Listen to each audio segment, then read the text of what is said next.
Well, welcome back, everyone. And we're looking at something that honestly, in my mind, should spark outrage and some possible repercussions. Barack Obama arrives in Berlin to meet with Angela Merkel in private. Former U.S. President Barack Obama traveled to Berlin on Friday to meet with Chancellor Angela Merkel at her office in private. German officials characterized the meeting as routine. Merkel's spokesman, Stefan Seibert, defended the meeting as standard operating procedure and said when she has repeatedly met with ex heads of state and government with whom she worked together closely and well for a time, WRAL reported. He said the meeting has no implications for the current German U.S. relations, asked whether it was a signal to President Donald Trump, with whom Germany has had a sometimes complicated relationship. Seibert replied, I would firmly reject that impression. Photo of Obama waving as he left the chancellorly.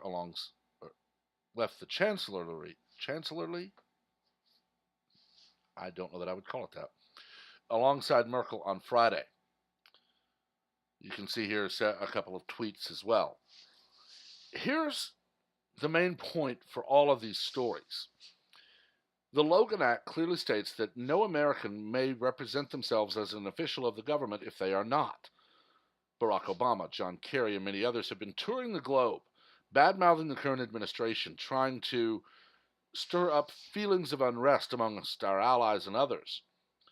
We had John Kerry meeting with some of our enemies, telling them in some way that just give it time, he will not last long as president in some way or another. Now we have the former president meeting with the current chancellor of Germany. This is dangerous in my mind because, one, Germany is a major member of NATO and one of the many nations not pulling their financial weight, although many of them are coming on board now. This is a dark and very questionable thing for me. Barack Obama should not be representing himself in any way other than a private citizen. He should not be using his status as a former president to meet with current or even former world leaders. Once you are out of office, you should not do anything at all that even appears to be working against the current administration.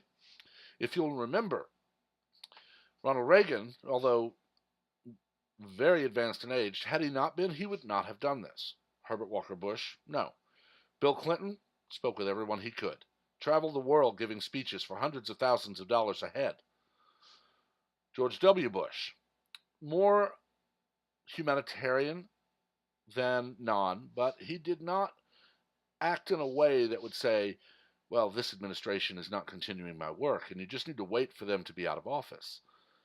Yet, when it's a Democrat and they appear to be meeting with people that might make life in the U.S. difficult for current politicians, nothing is said at all. Why is it the media, and granted we only have Forsan News EN and Shutterstock International reporting here, but why is CNN silent about a former president meeting with current world leaders who we know are not 100% on board with everything happening in the new administration? Donald Trump is bringing jobs away from foreign countries back to the United States. He is holding NATO's feet to the fire, telling them, I'm not asking you to pay more. I'm asking you to pay what you promised to pay.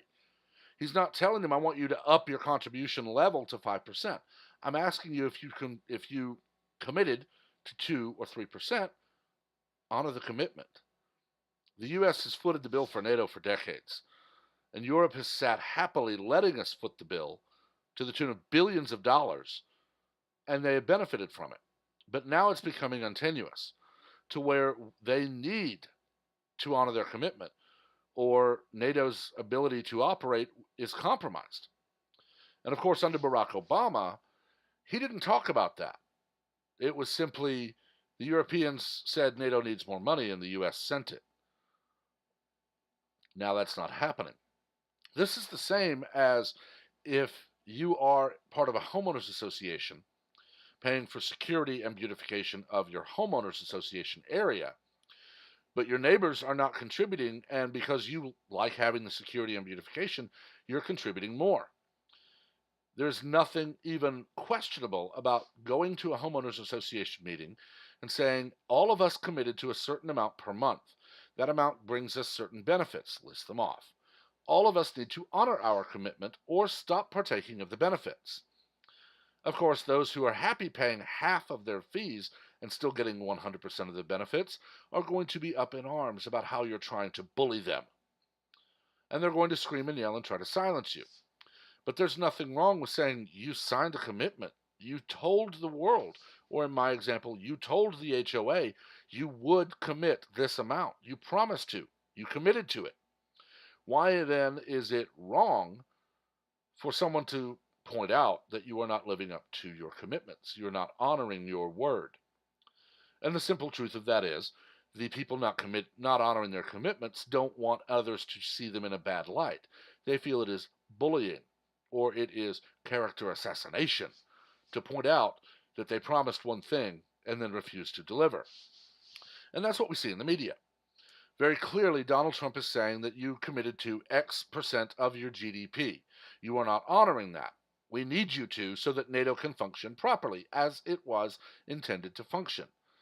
And then Acosta or Cooper or Maddow or Cuomo or Stelter go on TV and they bemoan the horrible bullying by Donald Trump of our European allies, when they ignore that said European allies promised a certain level of financial support for NATO and are not meeting it. I can guarantee you, if you lived in Cuomo's building, or Stelter's, Acosta's, Cooper's, or Maddow's, and you were not meeting your monthly dues to provide the security and other amenities, they would have you evicted. They wouldn't ask you, I'm sorry, we need you to pay your fair share. You'd just be out. But when it's Donald Trump telling members of NATO that they need to honor their commitments, it's horrible bullying and we should not accept this. It is just an attitude of entitlement from the left. And it needs to stop. And unfortunately, at this point, the only way to stop it is going to be a hard and fast no. None of this will give you 5 years to begin meeting your commitments. No, you'll meet them now. Or the benefits provided by the organization you're not meeting your financial commitment to will be cut commensurate to how much you're not committing each year. And of course, they don't want this. Germany knows they have a problem with Muslim migrants. They know that the vast majority of crimes committed against their citizens are by the supposed refugees, who, amazingly enough, as no one ever speaks of, are all military-aged men, with an infinitesimal percentage being women and children. With the possible exception of the UK, where they now have imported their wives and mistresses and are breeding like rabbits in an attempt to force the white man out of the country that they founded. If we don't hold our allies accountable for their shortfalls, then we are dooming ourselves to support them for an eternity, and that is not what needs to happen. But honestly, I've talked about this one enough. Make sure to like and subscribe, hit the notification bell so that you're kept up to date and the first to know about new content. As I've said before, I'm moving to a schedule of posting on 4s and 10s every day, but weekends may be a bit different because other things going on in life, family commitments and such. So you will get at least the 4 per day on Monday through Friday, but weekends maybe a little lean sometimes, but I will still be here. You can always find my contact information in the description, contact@sheepdogsmoky.com, so that you have something you'd like to see me comment on. You can send it there. Now, if you just have questions for me, you can send them there as well. Until next time, again, make sure that you like and subscribe so that you stay up to date. Make sure to hit notifications. Until the next time, everyone have a wonderful day.